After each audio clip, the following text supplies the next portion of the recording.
नमस्कार। तो आज हम बात कर रहे हैं एक ऐसे हफ्ते की जिसने भारत को सही मायनों में झकझोर कर रख दिया।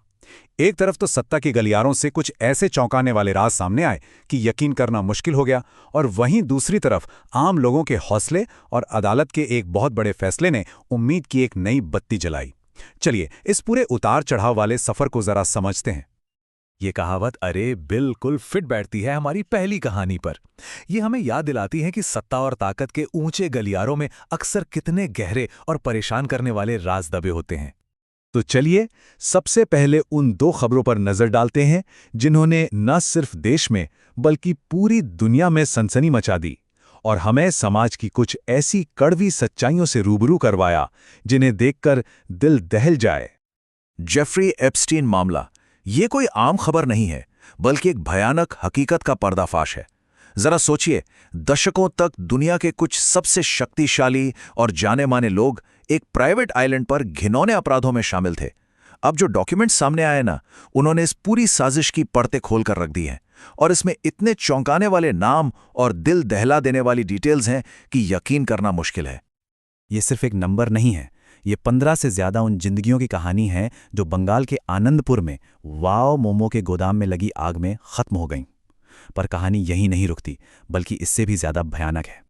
इस पूरी ट्रेजेडी का सबसे दिल दहलाने वाला पहलू जानते हैं क्या है? आरोप यह है कि उन मजदूरों को गोदाम में बाहर से ताला लगाकर बंद कर दिया गया था ताकि वो भाग ही ना सकें। मतलब ये सिर्फ एक हादसा नहीं, बल्कि आपराधिक लापरवाही का एक घिनौना मामला है, जिसके चलते गोदाम के मैनेजमेंट को गिरफ्तार भी कर लिया गया है। अब हम एक ऐसे मुद्दे की तरफ बढ़ते हैं जिसने पूरे देश में कह सकते हैं एक तीखी बहस छेड़ दी है।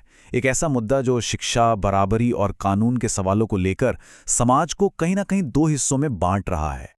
ये सारी बहस शुरू हुई यूजीसी के एक प्रपोज्ड बिल से।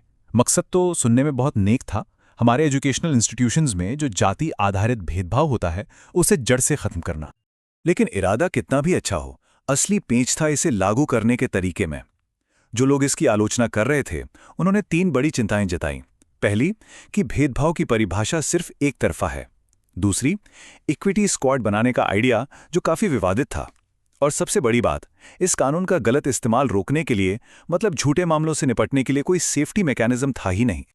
और यहीं पर यह कहावत आती है कि दो गलतियां मिलकर एक सही नहीं बनाती। आलोचकों का यही तर्क था कि आप एक तरह के अन्याय को खत्म करने के लिए दूसरा अन्याय भरा सिस्टम नहीं बना सकते। सुधार का रास्ता हमेशा बैलेंस्ड और न्याय संगत होना चाहिए, न कि नई गलतियों से भरा हुआ। अच्छा, इन बड़ी बड़ी राष्ट्रीय बहसों से हटकर अब एक छोटे से शहर की एक ऐसी कहानी देखते हैं जो दिखाती है कि कभी-कभी एक अकेले इंसान का साहस भी कितना बड़ा बदलाव ला सकता है। कहानी है उत्तराखंड के कोटद्वार की। वहां एक दर्जी की दुकान थी, बाबा सूट्स एंड टेलर्स। एक दिन कुछ लोगों की भीड़ वहां जमा हो गई और दुकानदार को उसके दुकान के नाम को लेकर परेशान करने लगी। और ठीक तभी उस भीड़ को रोकने के लिए एक आदमी सामने आया। जब लोगों ने उसका नाम पूछा तो उसने जो जवाब दिया वो कमाल का था। उसने निडर होकर कहा, मेरा नाम मोहम्मद दीपक है। सोचिए, एक ही नाम में दो धर्मों की पहचान। उसने एक झटके में उस भीड़ की नफरत भरी सोच को आईना दिखा दिया। और कमाल की बात यह हुई कि एक अकेले इंसान की हिम्मत देखकर दूसरे लोकल लोग भी हिम्मत करके उसके साथ आ खड़े हुए, और फिर सबने मिलकर उस नफरत फैलाने वाली भीड़ को वहां से भगा दिया। ये एक बेहतरीन मिसाल है कि हिम्मत कैसे एक से दूसरे में फैलती है।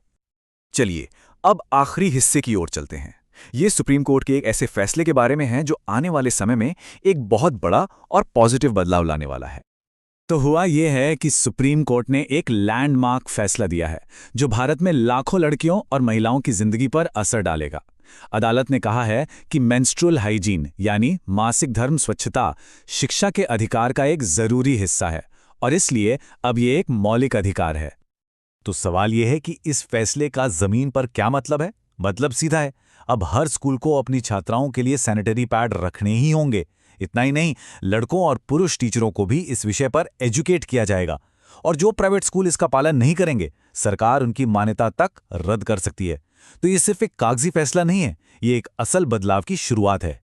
तो आखिर में ये सवाल हमारे सामने खड़ा होता है कि हमारा भविष्य असल में कौन तय करता है? क्या वो बड़ी बड़ी सुर्खियां और अंतर्राष्ट्रीय घोटाले से तय करते हैं, या फिर मोहम्मद दीपक जैसे लोगों के हिम्मत भरे वो छोटे छोटे कदम? शायद इसका जवाब हम सबके अंदर ही कहीं छिपा है।